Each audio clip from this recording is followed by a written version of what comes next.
वो बाज जिसकी उम्र 35 साल होती है लेकिन सिर्फ 20 साल की उम्र में बूढ़ा हो जाता है। उसके पंख इतने बढ़ जाते हैं कि वो अब उड़ने की हालत में नहीं होता। उसके नाखून इतने बड़े हो जाते हैं कि वो अब अपने शिकार को नहीं पकड़ सकता। उसकी चोंच इतनी बढ़ जाती है कि वो अब अपने शिकार को खा नहीं सकता। फिर वो 20 की उम्र में सबसे ऊंचे पहाड़ की चोटी पर जाता है और अपनी चोंच पत्थर पर पटकना शुरू करता है। दर्द होता है, खून निकलता है, लेकिन वह अपनी चोंच तोड़ देता है। थोड़े दिन बाद नई चोंच आती है। नई चोंच के साथ अपने बढ़े हुए पंखों को काटता है।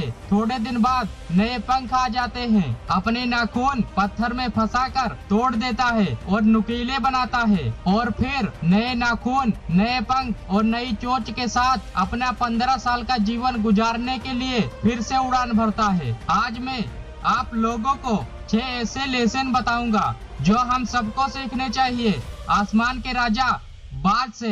हमारी जिंदगी की बहुत बड़ी सीख है इन 6 लेसन में। लेसन नंबर 1, जब बादल गरजते हैं, तूफान आने वाला होता है तो सारे पक्षी डरकर अपने अपने घोंसले में चले जाते हैं, लेकिन बाज उस तूफान को चीरता हुआ उन गरजते हुए बादलों से ऊपर निकल जाता है।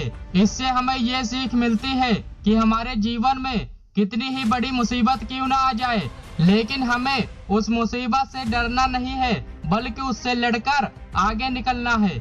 लेसन नंबर 2, बाज कभी भी बाकी पक्षियों के साथ नहीं उड़ता।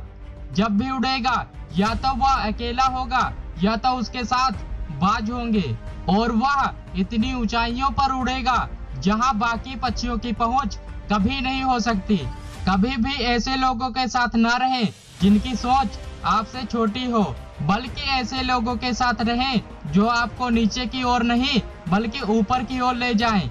लेसन नंबर 3, बाज अपना ध्यान उस जगह लगाता है जहां उसका शिकार होता है और तब तक लगाता है जब तक वह शिकार बाज के पंजे में ना हो।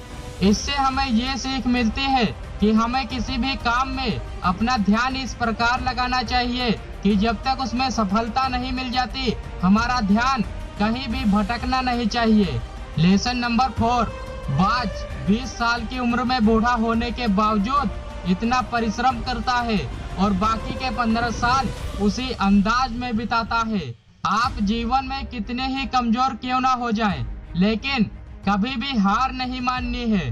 कठिन परिश्रम करते रहना है। एक दिन ऐसा आएगा जब आपकी मेहनत पूरी दुनिया को दिखाई देगी। लेसन नंबर 5, बाज कभी भी अपने बच्चों को ज्यादा दिनों तक घोंसले में नहीं रखता, क्योंकि उसे पता है कि अगर ये ज्यादा दिनों तक घोंसले में रहेंगे तो उस ऊंचाई पर कभी नहीं उड़ पाएंगे जहां उन्हें उड़ना है। इससे हमें ये सीख मिलती है कि हमें घर में घुसकर नहीं बैठना है बल्कि बाहर निकलना है और कुछ भी नया से नया सीखना है। लेसन नंबर 6, तोता हमेशा बोलता रहता है जबकि बाज एकदम शांत स्वभाव का होता है। फिर भी तोता कभी भी बाज से ऊपर नहीं उड़ सकता। इसलिए जीवन में ऐसे लोगों के साथ रहो जो कहने में नहीं बल्कि करने में विश्वास रखते हैं। ऐसे लोगों के साथ कभी मत रहना जो कहते रहते हैं ये करूंगा वो करूंगा और करते कुछ भी नहीं।